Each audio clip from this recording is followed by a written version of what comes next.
view to responding to growing interest in the use of cannabis for medical purposes worldwide, and taking into account the recommendations of the Commission of Inquiry on Drug Trafficking, a comprehensive framework to regulate the use of medicinal cannabis while addressing complexities stemming from its use as a treatment has been elaborated.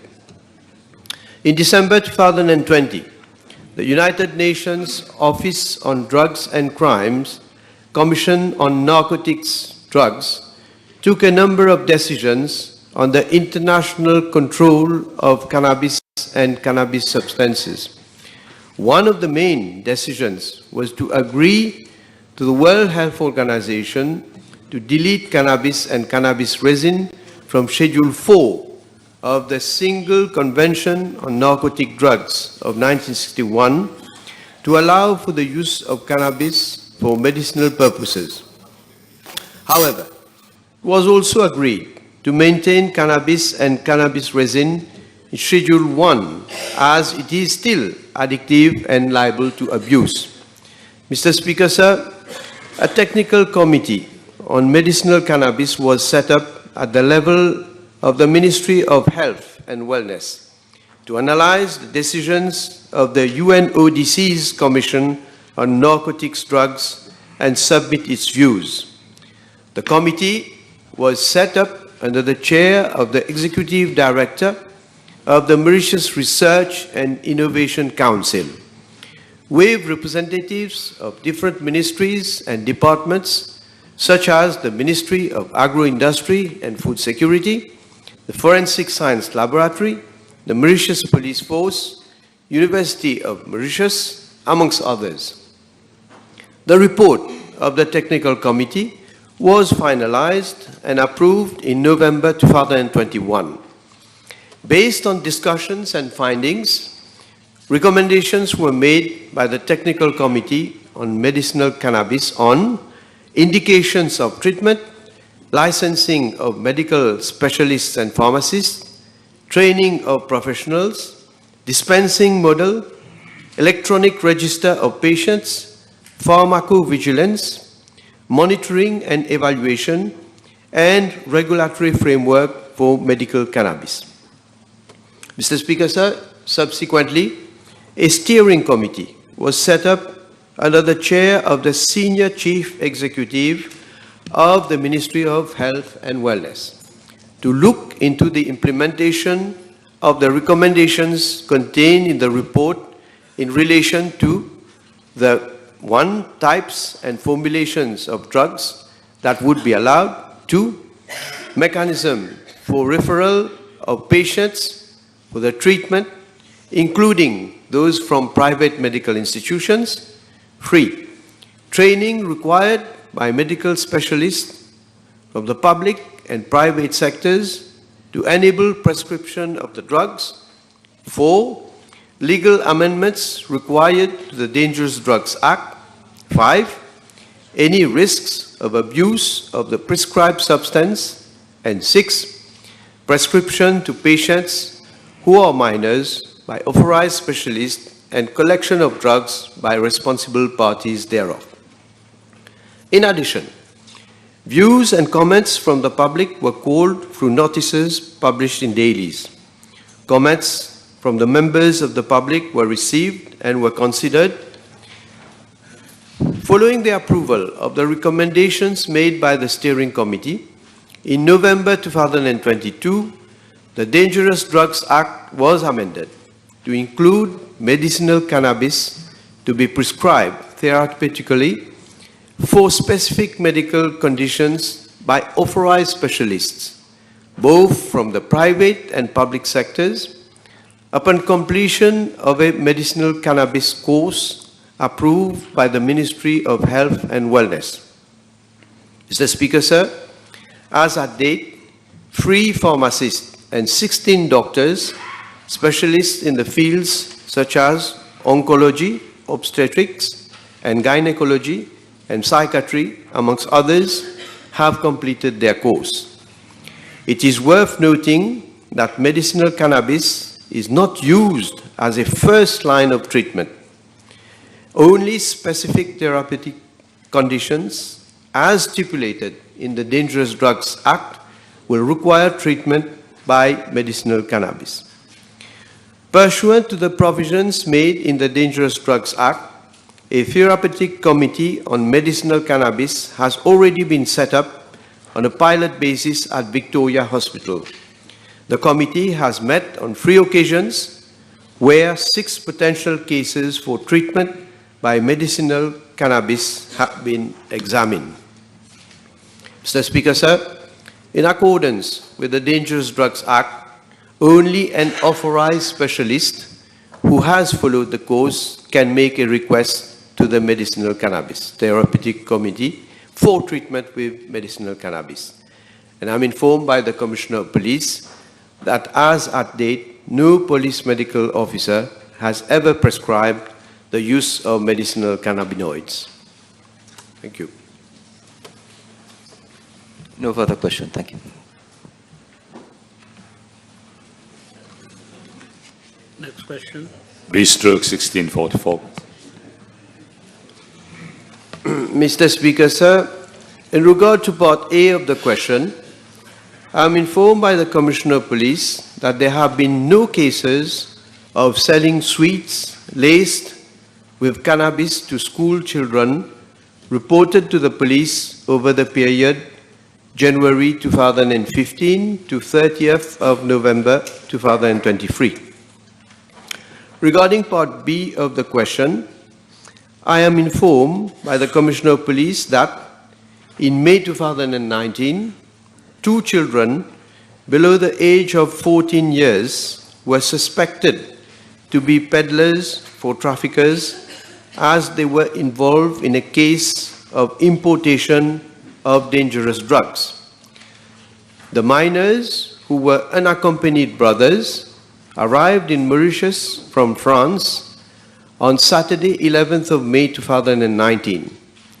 As certain irregularities were observed in the luggage of one of the minors, a search of his luggage was carried out by the customs officers in presence of the ADSU, where 39 packets each wrapped with black sellotape were found in a toy carton box containing the following: 1, 2,310 buprenorphine 8 mg tablets in their original blistered packets.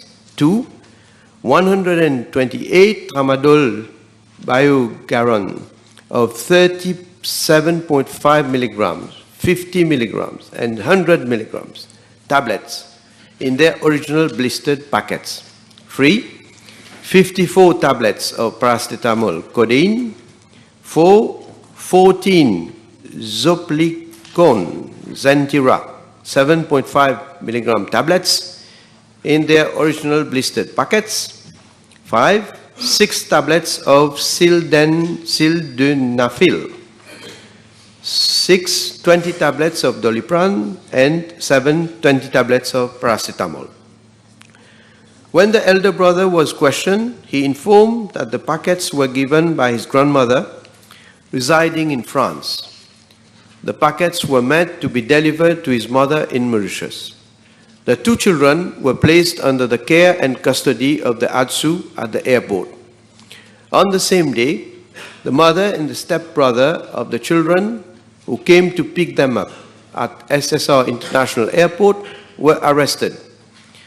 On Monday, 13th of May 2019, they were provisionally charged before the District Court of Grand Port for the following offences: 1, drug dealing with aggravating circumstances, causing dangerous drug to be imported with an averment of trafficking in breach of sections 31B1, sections 41(3)(4), and section 47(2)(5)(a) of the Dangerous Drugs Act. And 2, drug dealing causing dangerous drugs to be imported in breach of sections 31B1 and 47(5)(a) of the Dangerous Drugs Act. On Tuesday, 14th of May 2019, the two minors were referred to the Child Development Unit of the Ministry of Gender Equality and Family Welfare for their protection and welfare. They were then placed in a shelter where they were provided with psychological support. On 16th of September 2021, the mother was released on bail, whilst the stepbrother was bailed out on 19th of January 2023. On 16th of June 2023, the inquiry into the above case was completed and needful is being done by the police to refer it to the Office of the Director of Public Prosecutions for advice. Mr. Speaker, sir, the House would recall that on several occasions I have enumerated the measures being taken by police in consultation with the Ministry of Education, Tertiary Education, Science and Technology, and the Ministry of Youth Empowerment, Sports and Recreation to protect our children against the drug scourge. Thank you. Thank you very much. This is a very serious matter, the gravity of which cannot be underestimated. Can I ask Prime Minister to see to it that there's a vast sensitization campaign being waged to sensitize those youngsters at large and their parents equally? Yes. Well, I have already replied in previous PQs, Mr. Speaker, sir, and given a list of measures that have been taken, including sensitization campaign that has been done at the level of the Ministry of Education, at the level of the police, at the level of ADSU, and also by the Ministry of Youth Empowerment. And therefore, I don't want to repeat all these measures that have been put in place.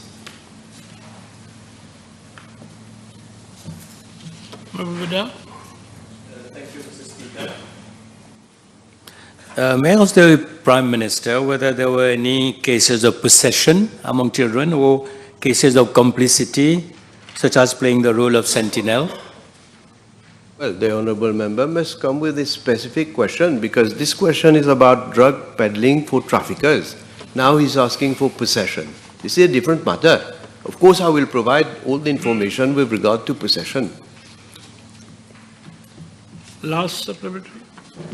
Thank you, Mr. Speaker, sir. May I ask the Honourable Prime Minister, recently there was a case in a primary school in Grand Gobe, Jean-Yon, RCA, where two kids, age 11, were involved in a case of drug.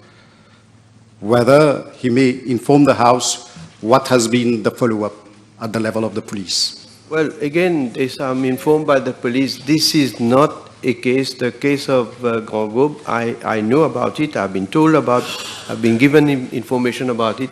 It is not a case which involved drug peddling for traffickers. I'm restricting myself to the question which has been asked. So probably if you want more details about it, it is another question, specific question that must be asked. Next question. Thank you, Speaker. B 1645.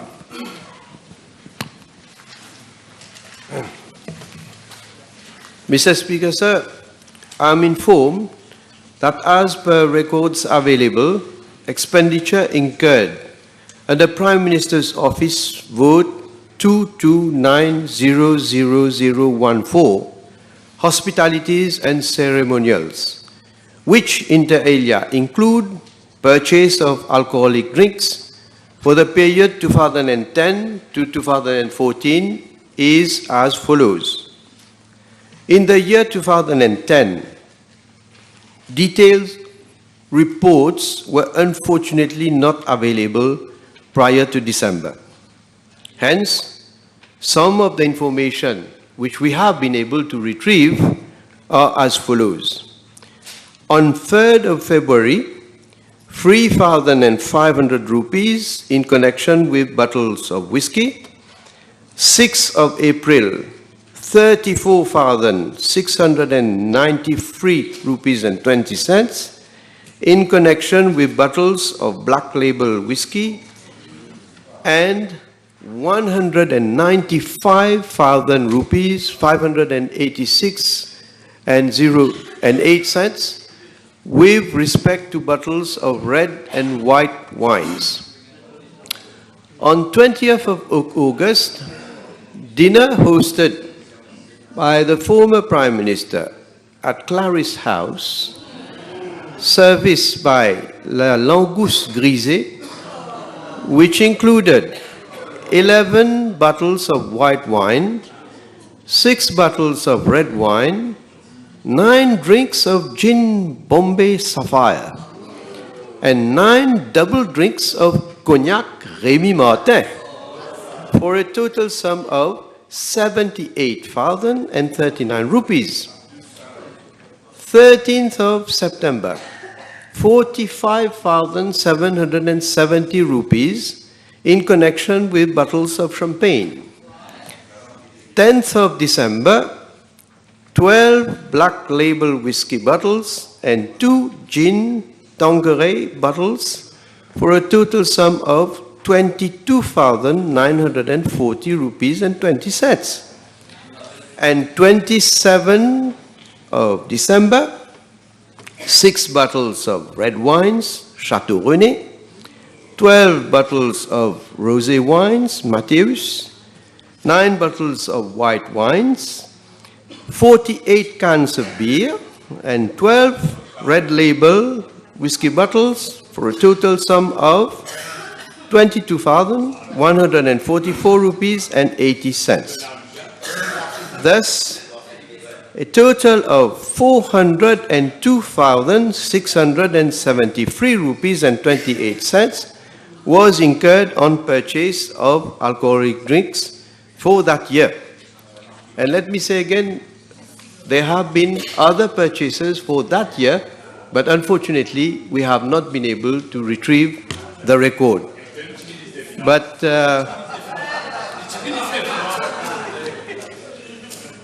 ça tu peux faire Ozzy? Ça tu peux faire Ozzy? Ça tu peux faire Ozzy dans Clarice House? Hein? Order.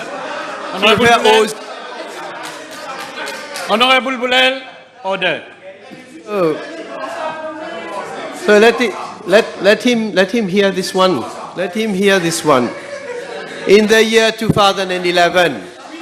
In the year 2011. Honorable Juman, you're obstructing. You are obstructing. Listen, Honorable Juman. Because you are good at talking about alcoholic drinks, no? Listen. In the year 2011, the Prime Minister's Office purchased for a total of 1,527,101 rupees and 59 cents as follows. 11th of January, 8 bottles of champagne, Mouet et Chandon, for the sum of 21,120 rupees. 12th of January, dinner hosted by the former Prime Minister at Caresse House, service by La Langouste Grisée, which included 7 bottles of white wine, Sancerre Cuvée Prestige, 4 bottles of red wine, Gevrey Chambertin, and 10 drinks of cognac, Rémy Martin, for a total sum of 57,500 rupees.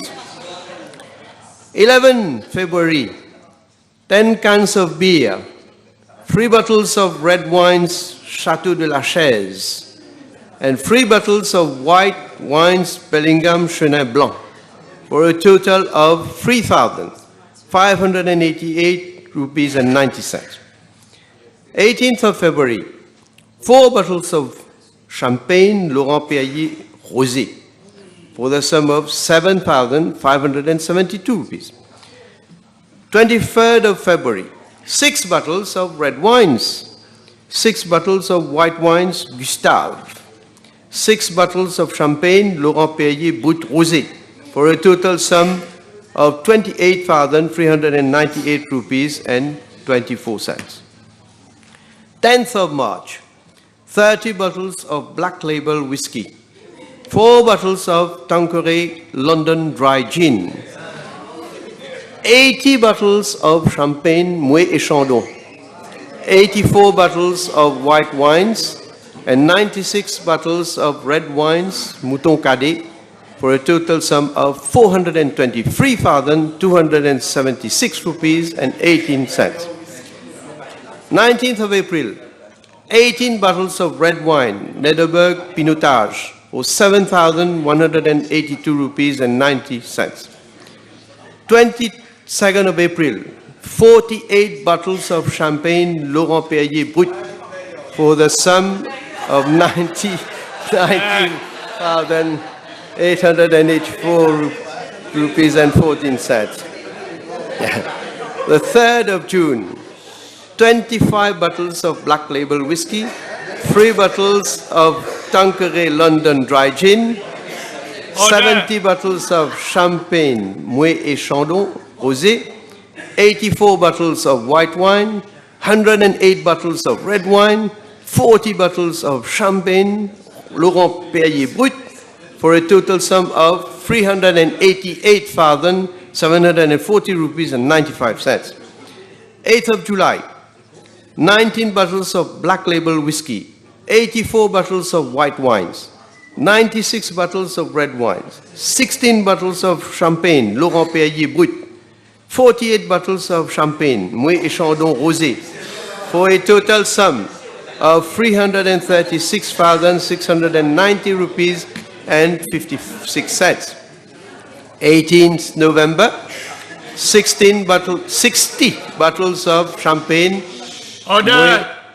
Mouet Chandon Rosé for 155,187 rupees and 90 cents. 20th of December, 10 bottles of red wines for 6,959,080 cents. In the year 2012, the PMU purchased for a total of 823,198 rupees and 61 cents.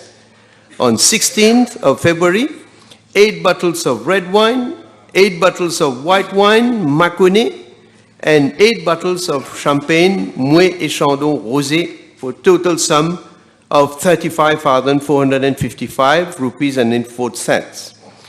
8th of March, 90 bottles of red wine, Château des Laurents, 75 bottles of white wine, Les Marions, 80 bottles of Champagne Mouet et Chandon Rosé, 18 bottles of whiskey Black Label, and 1 bottle of Tanqueray London Dry Gin, for total sum of 370,268 rupees and 70 cents. 20th of July, 60 bottles of Champagne Mouet et Chandon for the sum of 155,355 rupees. 24th of October, 2 bottles of Cognac Martel and 4 bottles of red wine Château Malmaison for the total sum of 8,415 rupees and 8 cents. 30th of October, 8 bottles of red wine Château Malmaison, 8 bottles of white wine Sanson, 12 bottles of Champagne Rosé Baron for a total sum of 55,602 rupees and 12 cents. 7th of December, 36 bottles of Champagne Laurent Perrier and 12 bottles of whiskey Black Label for a total sum of 101,236 rupees and 86 cents. On 21st of December, 9 bottles of whiskey Red Label and 6 bottles of wine Rosé Mathieu for the total sum of 10,805 rupees and 25 cents. 26th of December, 8 bottles of white wine Chablis for 8,294 rupees and 26 cents.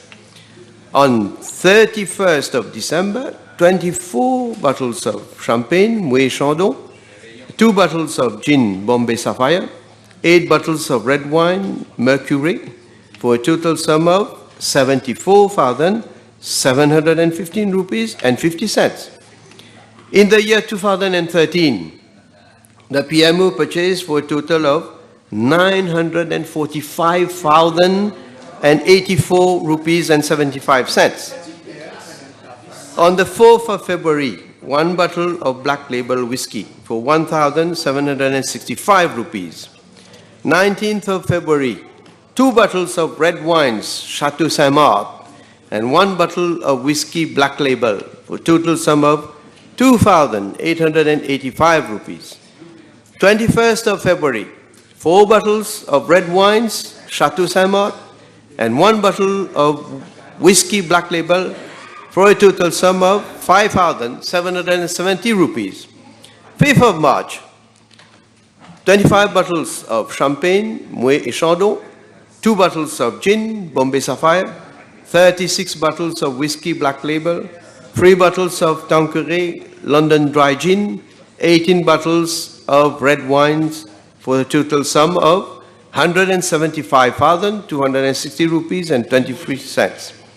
6th of March, 6 bottles of whiskey black label, 108 bottles of red wines Châteauneuf du Pape, 96 bottles of white wines Sancerre, 132 bottles of champagne Moet Chandon for a total sum of 599,372 rupees and 52 cents. On 16th of March, lunch at Trobiche Resort and Spa, which include 1 bottle of white wine Chablis Joseph Drouin for a sum of 2,001 rupees. 26th April, 2 bottles of red wine Chateau Marie for a sum of 1,008 rupees. And 2nd of May, 60 bottles of champagne Moet Chandon for a sum of 157,023 rupees. Finally, in the year 2014, PMO purchased for a total sum of 507,100 rupees and 43 cents. As follows. On 3rd of March, 60 bottles of champagne Moet Chandon, 32 bottles of red wines, 12 bottles of white wine, 6 bottles of whiskey black label, 2 bottles of gin Bombay Sapphire, total sum of 203,049 rupees and 86 cents. 27th of August, 1 bottle of cognac Martel, 1 bottle of Tanqueray London dry gin, 12 bottles of white wines, and 18 bottles of red wine, for a total sum of 35,999 rupees and 52 cents. 14th of October, 36 cans of beer, 58 bottles of white wine Sauvignon, 63 bottles of red wines Thomas Laurent, and 43 bottles of whiskey red label for a total sum of 97,865 rupees and 85 cents. 14th of November, 60 bottles of champagne Moet et Chandon Rosé for a sum of 158,400 rupees. And 26th of December, 12 bottles of red label whiskey for the sum of 11,785 rupees and 20 cents. Mr. Speaker, sir, to grasp the magnitude of expenditure on alcoholic drinks during 2010 to 2014, let me inform the House that a total of some 937 champagne bottles, 231 whiskey bottles, and 1,284 red and white wine bottles, amongst others, have been procured for a total amount of 4,205,158 rupees and 66 cents. Thank you, Speaker. He is no good. Regarding the alcohol, There's a question going on. Honorable Boulen. He is no good. Speaker, He is no good. Order. Question. regarding the alcoholic drink procured by PMO during this period, can the Honorable Prime Minister inform the House of the events where this alcoholic drink was used? Well, Mr. Speaker, sir, it is a very long list, and in some cases, the events for which these alcoholic drinks were procured have not even been mentioned. But from information provided to me, I can inform the House that a number of occasions, alcoholic drinks have been procured by PMO for dinners hosted at the Clarice House. And one such occasion is on the 16th of February 2012, where 8 bottles of red wine, Eau Médoc, Les Granges, 8 bottles of white wine, Maconnais, and 8 bottles of champagne, Mouet et Chandon, Rosé, were purchased for a total sum of 35,455 rupees. And the House will note that there are no further details stating whether the dinner at the Clarice House was being organized for official or personal reasons. There are also no details on those who attended this dinner, and there is also no mention on whether cigars were purchased on that occasion for this dinner. And I can recall, Mr. Speaker, sir, those days, Honorable Bhagwan used to say, not Clarice House, Caress House. And it all says everything.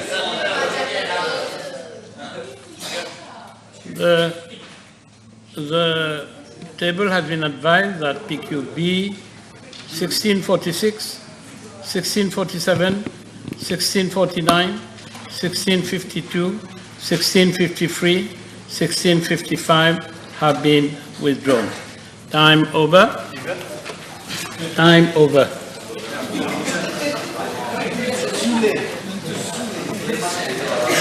Question to other ministers?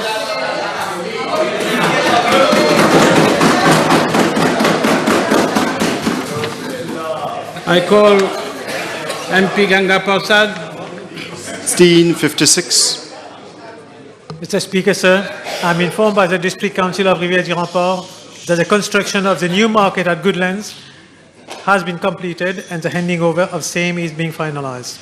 I'm also informed that the size of the floor area of each stall in the new market is as follows. The size of the stall in the vegetable section for vegetable, grocery, fruit sellers is 2 meters by 1.4 meters. The size of the stall for the potato, onions, and garlic and ginger seller is 2 meters by 2.8 meters. And the size of the stall for general merchandise section is 1.94 meters by 2 meters. I'm further informed that a drawing of lot exercise was held on the 16th of November 2023 at the Council, and under the supervision of a senior court usher for the allocation of a stall to the existing stall holders of the All Goodland Market Fair.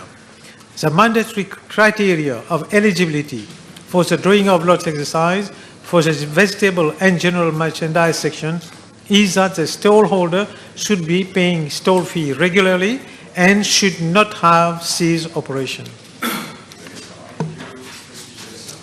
Will the Honorable Vice Prime Minister concur that the reduction in the size of the stalls will significantly and adversely affect those who operate in the market, as they will face the same types of problems which cropped up in the Victoria Urban Terminal? Mr. Speaker, all this size of the market and all that, this had been discussed with the vegetable sellers, Mr. Speaker, sir. So they are aware of that, and site visit are going to be, I mean, they're going to arrange for site visit and everything. Thank you, Mr. Speaker. Will the Honorable Vice Prime Minister inform the House whether the request for a proposed joint site visit by the DCR and some members of the Northern General Traders Association was sought prior to drawing of lots for the allocation of stalls? If yes, why the request was turned down? Mr. Speaker, sir, I'm told that the two groups now, yeah, the Northern Traders Association, I think, yeah, Northern General Traders Association and General Merchandise Association of Goodlands, I mean, they were invited for the drawing of lots, and I think most of them did not come officially, Mr. Speaker. Next question, MP Fukyun Basha. B 1657. Mr. Speaker, sir, I am informed by the Tourism Authority that as at 30th November 2023, the number of valid commercial pleasure craft licenses was 1,362. As to the second part of the question, that is the number of commercial pleasure craft licenses delivered since January 2023 to date, it is assumed that the Honourable Second Member for Beaubassin Petite Rivière is referring to new licenses issued for the first time, as opposed to pre-existing licenses that are routinely renewed. Since January 2023 to 30th November 2023, 4 new commercial pleasure craft licenses have been issued by the Tourism Authority, and the beneficiaries are Blue Water Adventure Limited, Indigo Divers Limited, and Blue Bay Nature Park Limited. In the last case, 2 licenses for Blue Bay Nature Park Limited. L'honorable ministre peut-il éclaircir la Chambre sur les critères qui ont été pris en considération pour délivrer ces permis, surtout suite aux allégations de favoritisme en faveur d'une société proche d'un ministre et en faveur d'un fils d'un député de la majorité et au détriment de ceux qui sont dans l'entente depuis plusieurs années? The Honourable Lady is voicing in this House grave allegations as concerns companies close to persons in government. I think she should substantiate such allegations. The criteria are in no way related to such allegations. In fact, the criteria are, I believe, laid down by law. I would refer the Honourable Lady to Section 59 of the Tourism Authority Act, which states that, I quote, "The authority may, after consideration of an application under Section 57, grant the application and issue a pleasure craft license to the applicant, A, where it is in presence of a favourable survey report and or counter-examination report as the case may be, B, where it is satisfied that all the conditions specified in the letter of interest referred to in Section 57.6 have been complied with, C, upon payment of the prescribed fee by the applicant, and D, on such terms and conditions as the authority deems appropriate." Now, I have gone through the information concerning the 3 beneficiaries of new licenses: Blue Water Adventure Limited, Indigo Divers Limited, Blue Bay Nature Park Limited, and I do not see any evidence at first hand, I'm not involved in those matters, of anybody being linked to somebody in government or having benefited from an improper procedure. Next question, MP Wuchit. B 1658. Mr. Speaker, sir, I am informed by the Solid Waste Management Division of the Ministry that measures to address ecological hazard resulting from the operation of the Marchicos landfill site are inbuilt in the design and construction of the landfill, as well as in the contract for its operation and management.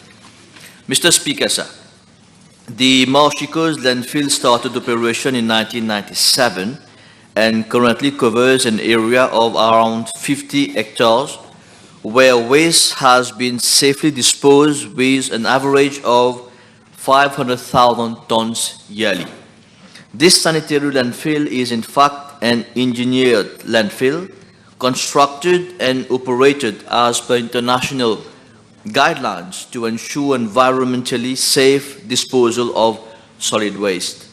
The operation and maintenance of the landfill is contracted out, whereby the contractor is responsible for the construction works, operations of the facility, and the environmental monitoring at the site. The contractor also has a duty of compliance with the provisional of Occupational Health and Safety Act with a view to protecting its employees from site hazard, including sanitary measures. Moreover, an international consultant in association with Lux Consult Mauritius Limited has also been appointed to carry out supervision of the operation and maintenance works of the landfill and also to supervise the environmental monitoring task. Mr. Speaker, sir, I wish to assure the House that a comprehensive environmental control is exercised on the landfill site, the main objective of which is to manage and minimize the impact of landfill activities on the environment. The purpose is to ensure compliance with environmental laws and to mitigate any risk of harmful effects on the natural environment and to protect public health. Environmental monitoring includes the monitoring of landfill gas and air quality, leachate management, and ground and surface water quality. Mr. Speaker, sir, with regards to landfill gas, I am informed that it may cause explosion if not properly managed.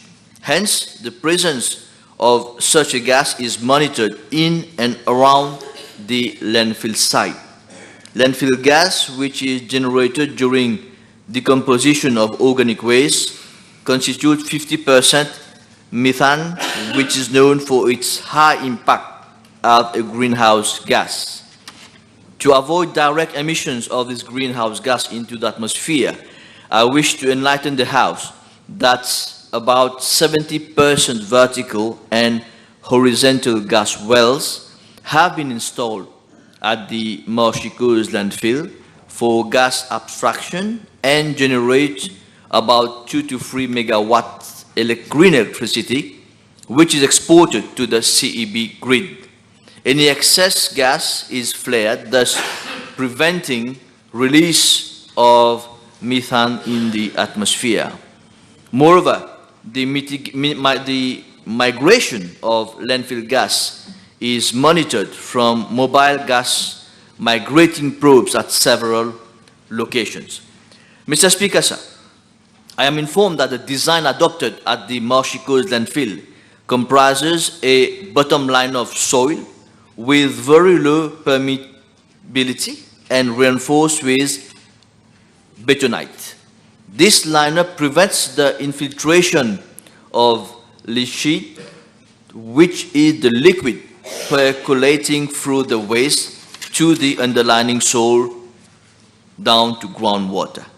In addition, a geomembrane package comprising of 2 layers of 2 millimeter thick high-density polyethylene HDPE membranes sandwiched in the geotextile material have been provided to offer 2 more lines of defense against groundwater pollution. It is emphasized that the construction of the bottom of the landfill is subject to rigorous supervision by engineering consultants, where works are approved part by part before the contractor is authorized to continue with implementation. The geomembranes package is then overlaid by a layer of coarse aggregates in which a reticulation of pipes is installed, with the purpose of collecting leachate into 4 line storage ponds within the compound of the landfill facility and having a total retention capacity of 32,500 meter cubes.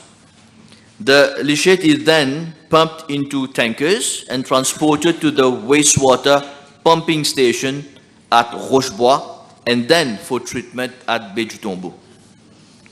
Mr. Speaker, sir, I am informed by the Solid Waste Management Division that the contractor operating the landfill has the obligation to monitor the level of leachate to prevent any overflow. On a daily basis, the contractor deploys an average of 12 trucks for carting away of the leachate to the Rosebois pumping station. During heavy rainfall, more trucks, around 20, are deployed to ensure no overflowing outside the landfill.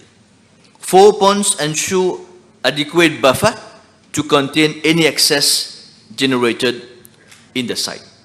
Moreover, regular inspections are carried out on the site by the appointed consultants for supervision and operation and maintenance of the landfill, who submits reports to the Solid Waste Management Division on a regular basis.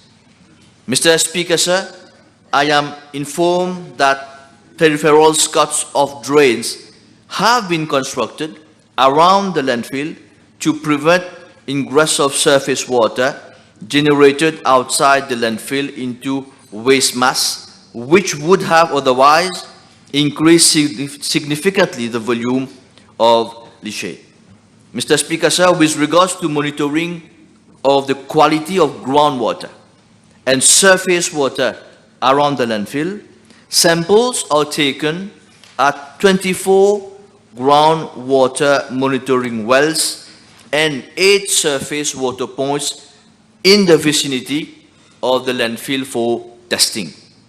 The samples are sent to the National Environmental Laboratory and also to that of the contractor's experts on a monthly basis. The contractor has obligation to submit to the Solid Waste Management Division reports of these tests on a quarterly basis. The analytical results obtained from these assessments have so far shown no indication of any sustained pollution of the groundwater and surface water resources. Mr. Speaker, sir, to further protect the environment, the landfill is covered by a capping layer of liner and soil when waste reaches design level. The capping layer prevents the ingress of rainwater into the waste mass and the elimination of landfill gas into the atmosphere. This protective layer further prevents ingress of oxygen into the waste mass, thus reducing the risk of spontaneous fire. Thermal imaging camera is used to monitor the waste temperature on the landfill twice weekly. Additionally, CCTV cameras will soon be installed, and it is also planned to construct a network of pipes and overhead water jets to combat any landfill fire. Mr. Speaker, sir, Moshiko's landfill remains a planned, structured, and well-designed waste management facility wherein pollution to environment ranging from groundwater, surface water to air are mitigated through engineered infrastructures and operations conducted through prescribed specification and internationally acceptable methodologies. Thank you. Thank you, Mr. Speaker, sir. How is a government planning to collaborate with the local authorities and waste management entities to ensure comprehensive coverage and effective implementation of separate waste collection, especially in today's commitment, which is directly affected by the landfill ecological challenges? Mr. Speaker, sir, the question is very specific on hazard at the landfill. The Honourable Member is now asking question on collaboration with local authorities and how to manage waste with local authorities. I think the Honourable Member should come up with a specific question on that matter, on this subject matter. No, I gave you one question, you couldn't sustain it. So we have so many questions, other people, we should give the chance to other people asking their questions. So I have to announce the table has been advised that PQB 1659, 1675, 1693 have been withdrawn. Next question would be for MP Kirin. 1660, please. B1660. Yes. Mr. Speaker, I wish to inform the House that by virtue of Section 30A and the 6th Schedule of the Social Contributions and Social Benefits Act 2021, a person is entitled to the disability allowance if he is below the age of 60, suffers from a disability between 40 and 59%, and is not in receipt of a basic pension under the National Pensions Act. All applications have to be assessed by a medical board for determination of eligibility to the disability allowance. The applicant has the right to appeal to the medical tribunal in case his application is turned down by the medical board. With regards to Part A of the question, I am informed that Part 2 of the 6th Schedule of the Social Contribution and Social Benefits Act 2021 provides for a list of medical conditions for which an applicant is entitled to a disability allowance for a renewal period of not less than 2 years, and they are as follows: paralysis of a whole limb with some movements, paraplegia, hemiplegia with some movements, and grand mal epilepsy. I'm informed that since July 2022 to date, 130 persons who have not been found eligible for the basic invalidity pension have been found eligible for disability allowance. Président, je suis sûr que l'honorable ministre sera d'accord avec moi qu'il y a beaucoup d'incompréhension et peut-être un manque d'information dans le public concernant cette catégorie spécifique de personnes invalides dans la catégorie de 40 à 59%. Si j'ai bien compris la réponse du ministre, cette catégorie bénéficie à certains types d'invalidité seulement. Donc, qu'en est-il de ceux qui sont dans qui ont une déficience intellectuelle ou sensorielle ou physique? Est-ce que ces personnes aussi peuvent se retrouver dans cette catégorie? Yes, Mr. Speaker. First of all, I must say that when we announced the disability allowance in the budget 2022-2023, so there has been a huge sensitization campaign carried out by the ministry throughout the country. First thing. Second, the assessment is based on the doctor's clinical examination of the patients and the medical guidelines. And, well, you have mentioned some category of illness, so they will be provided with the disability allowance or the basic invalidity pension when they are being examined by the medical board. Third, I must say that since 2014, Mr. Speaker, we have brought many changes, I must say major changes, to provide support to those suffering from an incapacity. We are all aware that before 2014, only those suffering from an incapacity of 60% were deriving a basic invalidity pension. So we have introduced a disability allowance, as I have said, in budget 2022-2023 for those suffering from a disability between 40 and 59%, and also now an individual who has been amputated or lost his or her arm, leg, or hand now benefit from a basic invalidity pension of 11,000 rupees. So as you can see, Mr. Speaker, a lot of effort has been made by our government to improve the system, to provide more support to those in need. Mais qu'en est-il des personnes invalides qui, pendant certaines années, ont bénéficié de la pension full pension de 11 500 roupies et que subitement sont appelés devant le board médical et qu'on se rend compte qu'ils ne sont plus invalides de façon à bénéficier du full invalidity pension? Est-ce que ces personnes, Monsieur le Président, vont se retrouver dans la catégorie inférieure de 40 à 59%. Mr. Speaker, first of all, I must say that it is not correct to say that the pension is not for life. The invalidity, the basic invalidity pension is for a certain period of time. So when someone makes an application for a basic invalidity pension or for a disability allowance, so the person is on the board, the person is being examined by the board, and the pension is being given for a certain period of time. It might be 1 year, depending on the illness, 1 year, 2 years, 3 years, 5 years, or we have also permanent basic invalidity pension.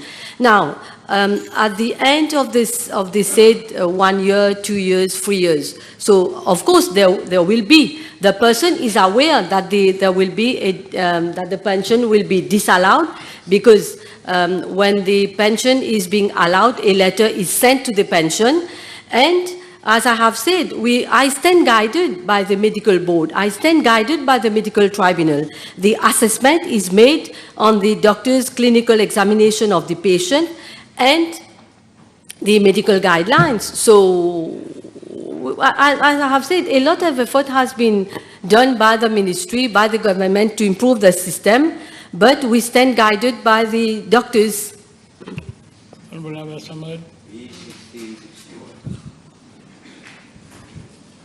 Mr. Speaker, sir, with your permission, I will reply to PQs B1661 and B1686 together, as they relate to the same subject.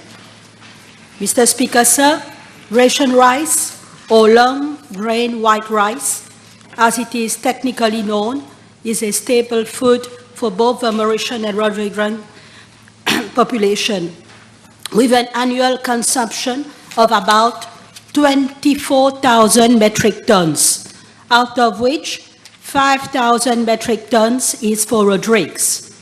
The ration rice sold on the local market is procured by the State Trading Corporation, mainly from India and Pakistan. The monthly consumption of ration rice averages about 2,126 metric tons for the Republic of Mauritius.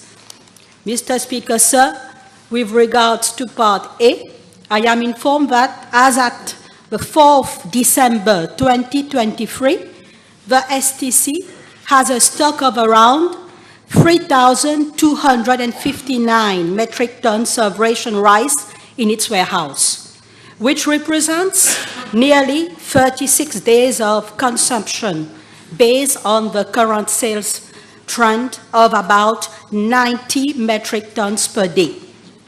Mr. Speaker, sir, under normal circumstances, prior to the ban introduced by the government of India on the exportation of long grain white rice earlier this year, the average daily sales of the STC was around 60 to 70 metric tons.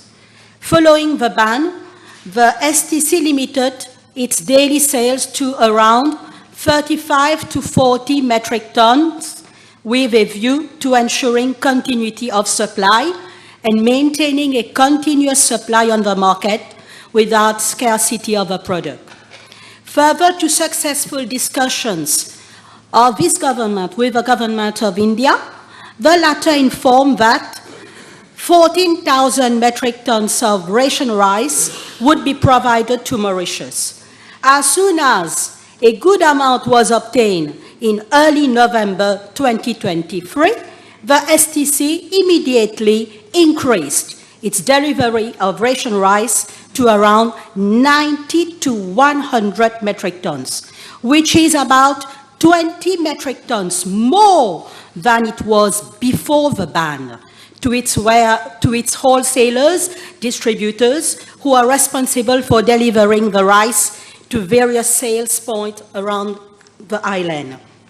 Mr. Speaker, sir, with regard to the frequency of delivery, I am informed that the delivery of ration rice is being effected on a weekly basis to small shops as well as supermarkets based on their purchase orders.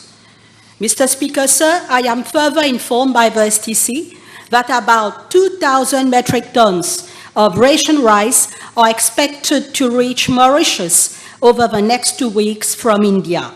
Additionally, another 2,000 metric tons are expected to be delivered by the end of December, and another 2,000 metric tons in mid-January 2024. At the rate we are receiving these consignments, let me reassure the House and the population that we have a more than adequate amount of ration rice for everyone. Mr. Speaker, sir, about 3,000 metric tons of ration rice out of 14,000 metric tons quota has already been received from India. I am informed that the remaining amount is scheduled to be delivered on a regular basis over the next few months. Additionally, with a view to avoid over-reliance in sourcing ration rice from one country only, I am informed by the STC that contracts for the supply of 3,500 metric tons of ration rice has been awarded to 2 suppliers from Pakistan for delivery in January and February 2024. Mr. Speaker, sir, let me reiterate that government and the STC are sparing no efforts to ensure an adequate supply of ration rice for 2024, and there is absolutely no need to give in to any panic buying. There will be more than enough rice for everyone in the coming months. Thank you. Can the Honourable Minister inform the House whether she is aware of any cases of hoarding by retailers and action taken by her ministry? Mr. Speaker, sir, I am informed that since July 2023, to date, several complaints have been received on ration rice, with 8 of them being on hoarding by retail outlets across the island. As at date, all 8 cases have been investigated and no offense has been established. However, I am further informed that following random checks by officers of the Consumer Affairs units of my ministry, 4 retail outlets were caught hoarding ration rice. They were accordingly contravened in line with the Consumer Protection Act for failing to display a specimen of every good kept for sale. Despite the higher distribution of ration rice, some retailers are hoarding the stock which is being delivered to them instead of making same available to consumers, and this is illegal. Mr. Speaker, sir, the Consumer Affairs Unit of my ministry and the STC are maintaining a constant surveillance across the island, and any retailer found to be hoarding ration rice or any other product would be sanctioned. I wish to again reassure the House that there is more than enough ration rice on the market. Can we know from the Minister the name of the 2 suppliers that she mentioned in your answer?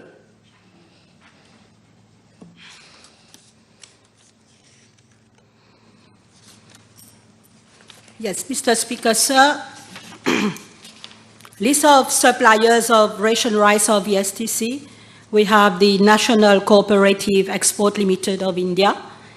We have the National Agricultural Cooperative Marketing Federation of India.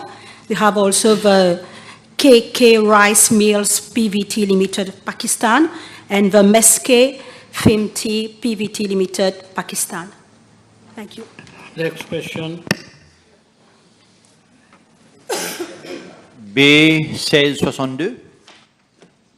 Mr. Speaker, sir, I'm informed by the Municipal Council of Aqua Phoenix that an incident occurred on Thursday, 14th of September 2023 at around 11:30 hours at Cité Mapou, phase numéro 1, Henrietta, whereby Mr. SS, former refuse collector at the Municipal Council of Aqua Phoenix, was injured on duty while performing scavenging duties. The incident occurs while the driver, Mr. D.B., was reversing lorry 5Z126 in a dead end over a distance of around 25 meters to enter an off lane. Mr. S.S., along with a colleague, was on the refuse box of the lorry. It appears that at a certain moment, the driver applied brake and the refuse collector, Mr. S.S., lost his equilibrium and fell down. He was bleeding from his head and arrangements were immediately made to take him to the hospital. Mr. S.S. was admitted to hospital on the same day. Unfortunately, I'm informed by the Municipal Council of Aqua Phoenix that Mr. S.S. passed away on the 23rd of November 2023 at the hospital. Mr. Speaker, sir, I'm informed by the Municipal Council of Aqua Phoenix that an inquiry is ongoing at the level of the Ministry of Labour, Industrial Relations and Employment to determine the cause of the accident. Furthermore, an inquiry team at the level of the Council has been constituted to investigate into the matter and also to submit a report regarding measures to be taken to prevent any such incident to recur.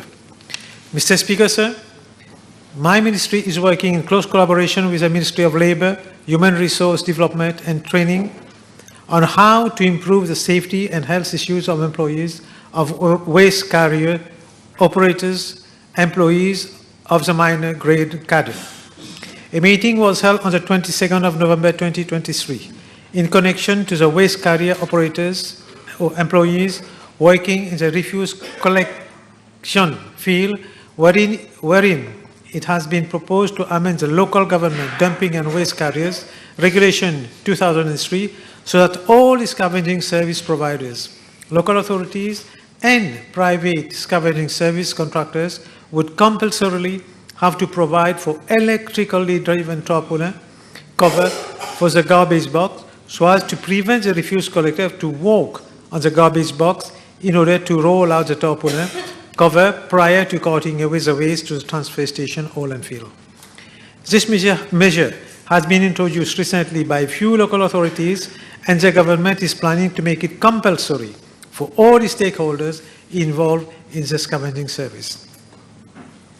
Another measure taken by my ministry since the year 2013 is a provision of a crew cabin so as to enable the refuse collectors to have secured seating facilities. Mr. Speaker, sir, other measures are being proposed by the Ministry of Labour and Human Resource Development and Training, which are still at consultation stage, such as conduct of risk assessment, implementation of a health surveillance program, and all vehicles to be equipped with a travelling first aid kit.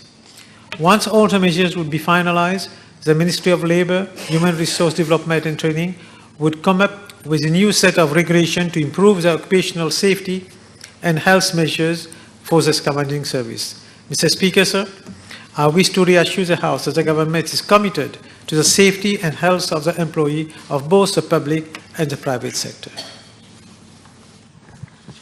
Monsieur le ministre, l'accident s'est produit le 14 septembre de cette année-ci. L'ex-employé de la municipalité de Aqua Phoenix est décédé depuis 3 mois, presque 3 mois. Est-ce que je peux savoir du ministre si une enquête, vous avez dit que on a constitué une équipe pour une enquête, pour une inquiry.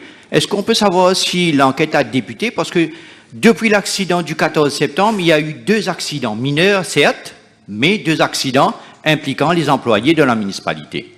3 mois déjà, est-ce qu'on peut savoir si l'équipe qui a été constituée par la municipalité de Aqua Phoenix a commencé son travail pour savoir si c'est le camion qui est responsable ou est le problème concernant les accidents?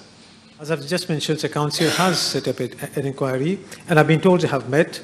I don't know what dates they have met, to be fair. And it's not just about trying to find whether it's a lorry which is at fault or whatever, but c'est un concours de circonstances, because when the driver was backing, was reversing, and he braked, and the accident happened. So I think it's a bit difficult I think it's not wise to blame the lorry or whatever. I think we have to wait to get all the facts, and then we'll be, because as I mentioned, you have 2 inquiries going, one at the level of the council and one at the level of the Ministry of Labour. I think we'll have to wait for the investigation to become, the inquiry to be completed, and then we'll have a better idea. Remember, I'll suspend the sitting for an hour and a half.